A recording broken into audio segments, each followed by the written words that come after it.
In this course, I'd like to discuss the much neglected art of accompaniment on jazz guitar, specifically dealing with rhythm and how to comp using effective rhythms that will both enhance your own playing if you're just kind of comping for yourself, or if you're comping for another musician,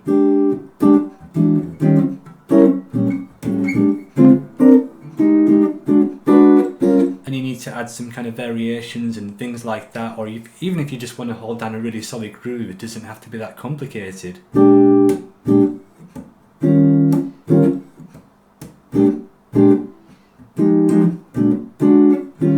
Then that's also covered in this course. Really, we're going from, if you've never comped at all, to being a fairly proficient kind of accompanist. So everything's broken down. We start right from kind of comping on beat one and get into more advanced things. And really the aim of the game with comping, I think, is to be effective rhythmically.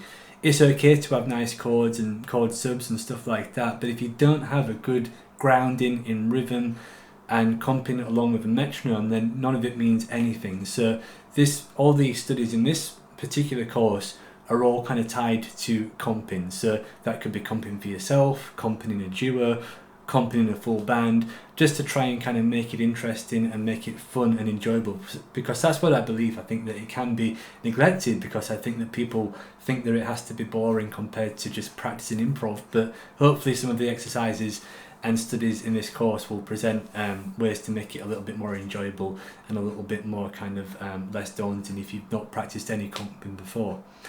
It can be quite hard to teach jazz comping, and also hard to learn, because if it was just kind of like blues or country, then there's set patterns that you can use and you're kind of good to go once you've learned those. But jazz comping is a little bit more complicated. But I think that just by having an awareness of different rhythms and where they can be, they don't always have to be on beat one, and common rhythm patterns, then I think that can certainly just open the doors up and give you a few different tools to work with. And of course, like any of this, open eyes and open ears on the bandstand is absolutely key to executing it properly.